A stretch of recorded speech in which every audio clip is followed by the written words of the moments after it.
अब अगला topic of discussion है कि स्केलर प्रोडक्ट का फिजिक्स में क्या इंपॉर्टेंस है। फिजिक्स में फिजिकल इंपॉर्टेंस क्या है। तो सारे इंपॉर्टेंस पे तो हम नहीं जा पाएंगे अभी, क्योंकि वो आपके अंडरस्टैंडिंग के लिए अभी जो भी और भी टूल्स चाहिए वो अभी आप सीखे नहीं हैं। तो जो अभी तक आप सीख गए हैं उसके आधार पे आपको कुछ एप्लीकेशंस दिखाते हैं। ठीक है, जैसे जैसे मैकेनिक्स और आगे बढ़ेगा वैसे वैसे आप डॉट प्रोडक्ट के और भी बहुत सारे जो एप्लीकेशंस है वो सीखेंगे। तो एक एप्लीकेशन देखिए, very important, to calculate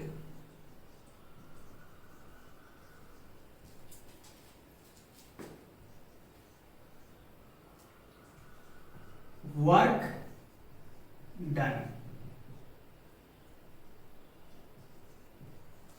bye a force F vector.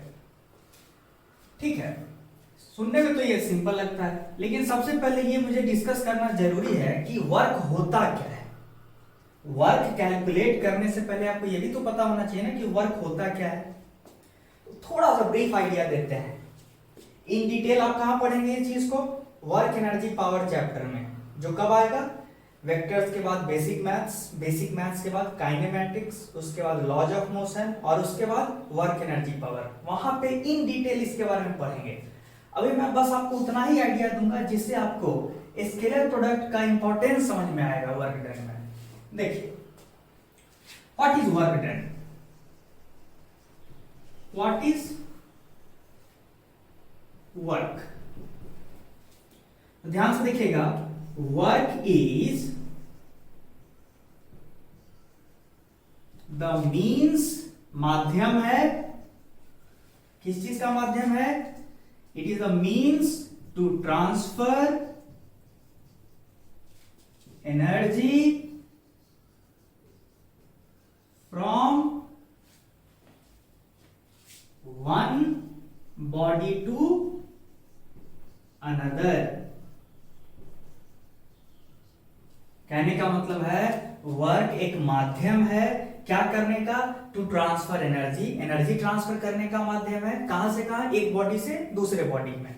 ठीक है, अच्छा, तो थोड़ा सा देखते हैं कैसे, क्या सच में ये क्या चीज है ये। देखिए, मान लीजिए एक ब्लॉक है, एक सिंपल सा एग्जांपल ले रहे हैं। ठीक है, कॉम्प्लिकेटेड एग्जांपल लेंगे तो आप नहीं समझ पाएंगे। एक सिंपल सा एग्जांपल ले रहे हैं, मान लीजिए मास m है और ये ग्राउंड पे रखा हुआ है। ठीक है, और ग्राउंड स्मूथ है, यानी कोई फ्रिक्शन नहीं है। और कैसे रखा हुआ है? At rest, initially at rest. अब देखिए क्या कर रहे हैं, इस ऑब्जेक्ट पे हॉरिजॉन्टल से कुछ एंगल थीटा बना के एक फोर्स लगा रहे हैं, फोर्स एफ। देख रहे हैं, इस ऑब्जेक्ट पे फोर्स एफ लगा रहे हैं हॉरिजॉन्टल से एंगल थीटा बना के। अब होगा क्या? इस फोर्स का दो कंपोनेंट है ना, देखिए वो चीज आपको दिखा रहे हैं। इस फोर्स एफ का दो कंपोनेंट है कि नहीं? एक एफ का कॉस थीटा और एक दूसरा क्या होगा? एक दूसरा कंपोनेंट क्या होगा? एफ का साइन थीटा।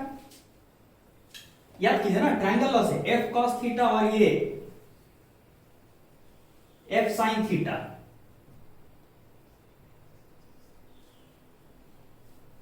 ये हो गया एफ कॉस थीटा और ये हो गया एफ साइन थीटा।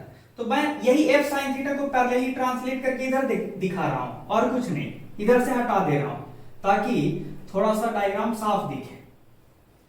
तो फोर्स वेक्टर एफ को मैंने दो कंपोनेंट्स में रिजॉल्व कर दिया है। मास m है। अब क्या होगा? नीचे क्या लग रहा है? वेट लग रहा है mg, और एक क्या ग्राउंड क्या लगा रहा होगा? नॉर्मल फोर्स, जिसको आप सिंबल वाइज n से रिप्रेजेंट कीजिए। ये सिचुएशन है। तो साफ साफ दिख रहा है कि mg और नॉर्मल और एफ साइन थीटा। मेरा जंक्शन है कि ब्लॉक जो है अभी ग्राउंड पे ही है, मतलब हमने इतना फोर्स नहीं लगा दिया है कि ब्लॉक उठ जाए ग्राउंड से। आप ही बताइए कि मैं चाहता हूं कि ये ब्लॉक ग्राउंड पे ही रहे, ग्राउंड से उठे नहीं, तब क्या होना चाहिए? mg नीचे, और ऊपर क्या क्या फोर्स लग रहा है? f sin थीटा, और कौन? नॉर्मल। मतलब हम चाहते हैं कि f sin थीटा और नॉर्मल का सम किसको बैलेंस कर दे? mg को, ताकि ये ब्लॉक ग्राउंड से ऊपर नहीं उठे। अच्छा, साथ में इस ब्लॉक पे आगे की ओर कौन सा फोर्स लग रहा है? एक हॉरिजॉन्टल फोर्स लग रहा है F cos थीटा। अब बताइए ये फोर्स इस ब्लॉक को क्या करा देगा? इसको आगे एक्सेलरेट करा देगा। F cos theta will accelerate the block in horizontal direction. और आप न्यूटन का सेकंड लॉ जानते हैं, फोर्स बराबर क्या होता है? Mass into acceleration. तो हॉरिजॉन्टल डायरेक्शन में जो एक्सेलरेशन होगा A, वो क्या हो जाएगा? F cos theta divided by mass. अच्छा, अब बताइए t सेकेंड तक, घड़ी से 0 से लेके t सेकेंड तक हम इस ब्लॉक को देखें मूव करते हुए, तो t सेकेंड के बाद इस ब्लॉक का वेलोसिटी क्या होगा? तो हम तो जानते हैं कि वेलोसिटी बराबर क्या होता है? u plus at। ठीक है,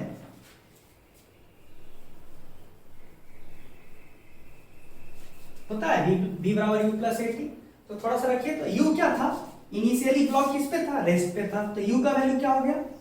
u का वैल्यू 0, a का वैल्यू यहां पता है, तो वेलोसिटी क्या हो गया? f cos theta by m into time t second के बाद ब्लॉक की वेलोसिटी ये है। तो फिर देखिए, तो काइनेटिक एनर्जी ऑफ ब्लॉक क्या होगा? हाफ m इंटू स्पीड का स्क्वायर। देखिए, तो हाफ m, वहां रहा स्पीड का स्क्वायर क्या हो जाएगा? f square cos square theta by m square t square. ये सिंप्लीफाई होकर क्या हो जाएगा? f square cos square theta t square by 2m। मतलब t सेकेंड के बाद इस फोर्स के लगने की वजह से ब्लॉक को इतना काइनेटिक एनर्जी मिलेगा। कौन देगा? तो जो भी एजेंट इस ब्लॉक को F फोर्स लगा के खींच रहा होगा, उस एजेंट का एनर्जी का नुकसान हुआ होगा, और उसका एनर्जी का इतना हिस्सा ब्लॉक को मिला है। अच्छा, मैं इसी चीज को एक दूसरे तरीके से लिख के दिखा देता हूं।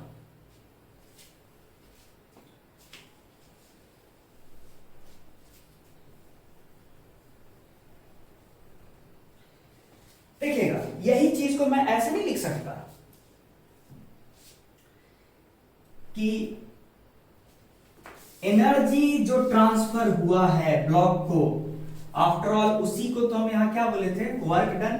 तो देखिए, जो एनर्जी ट्रांसफर हुआ है उसको हम वर्क डन बोलेंगे। किसके द्वारा? इस फोर्स के द्वारा। वर्क डन W से रिप्रेजेंट किए, इसको हम ऐसे लिखना चाह रहे हैं, देखिएगा।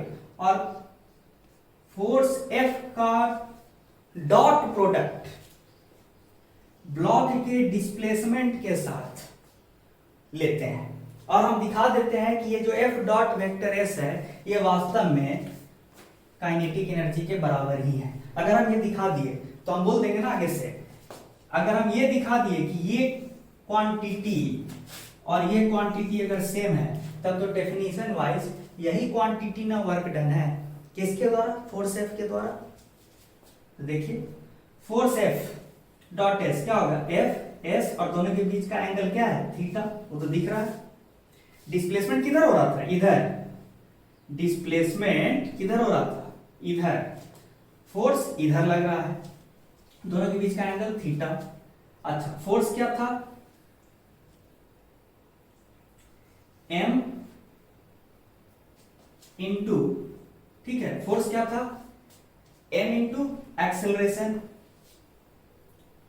इनफैक्ट हम तो कहेंगे कि इसको ऐसे ही रहने दीजिए और आगे दिखाते रहते हैं आपको। F cos थीटा, इसको ऐसे ही रहने दीजिए, और डिस्प्लेसमेंट क्या होगा? S बराबर ut plus half at square. Initial speed 0 था, तो सीधे लिख दें, डिस्प्लेसमेंट के लिए सीधे लिख दें हाफ at स्क्वायर, जहां a एक्सेलरेशन है। अच्छा, तो F cos थीटा, एक्सेलरेशन क्या था? ये हाफ तो इधर लिख देते हैं। एक्सेलरेशन क्या था? F cos theta by M, याद कीजिए ये एक्सेलरेशन था और टाइम का स्क्वायर ये था। ये चीज है क्या? देखिए तो F square cos square theta by 2m into T square, F square cos square theta by 2m into T square. देखिए w का भी एक्सप्रेशन तो यही है ना,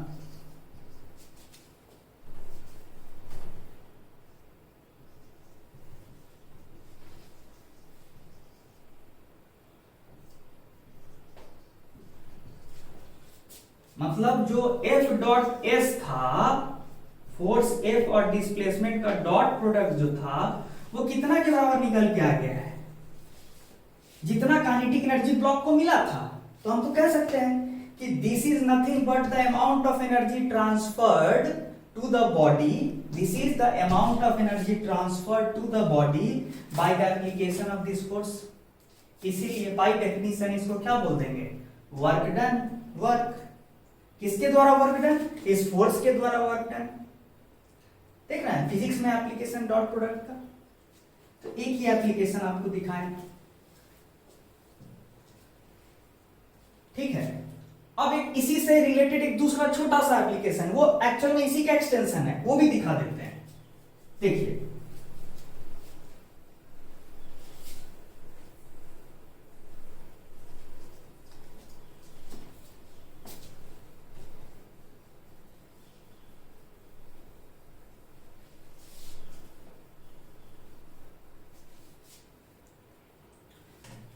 उस दूसरे एप्लीकेशन का नाम है टू कैलकुलेट पावर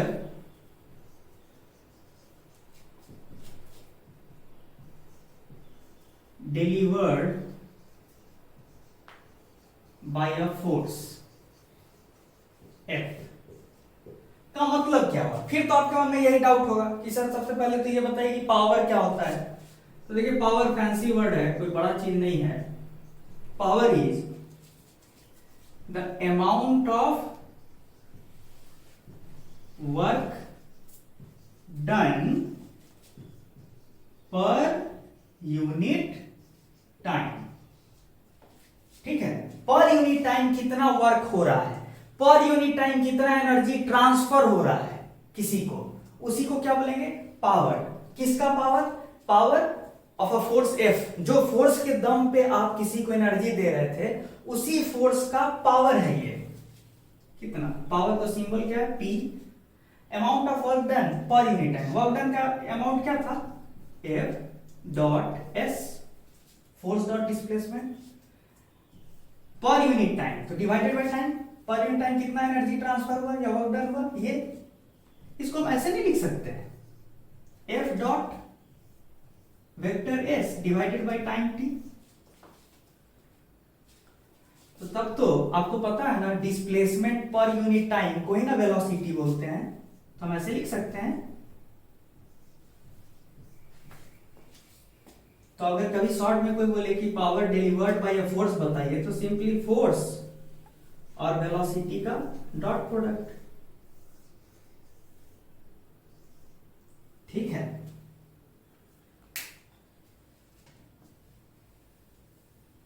एक और तीसरा एप्लीकेशन, वो भी सिंपल है, वो देख लीजिए।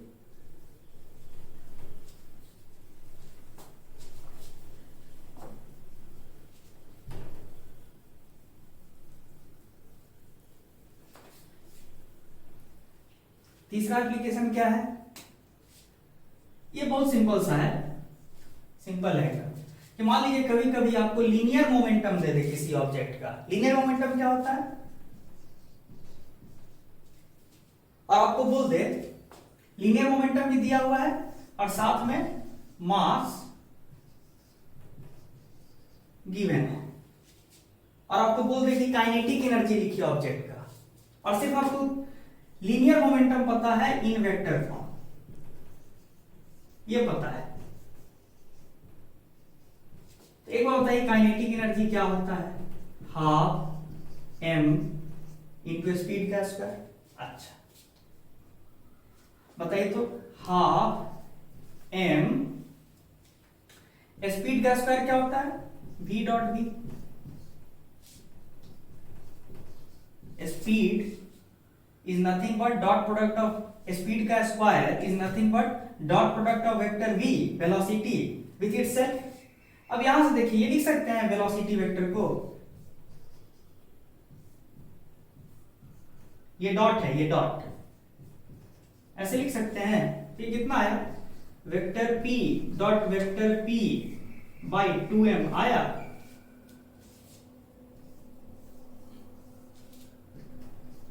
नथिंग बट मोमेंटम के मैग्नीट्यूड का स्क्वायर बाई 2m। काम का लेकिन ये है, इस तरह से कुछ कुछ छोटा छोटा एप्लीकेशन है जो आप देख सकते हैं।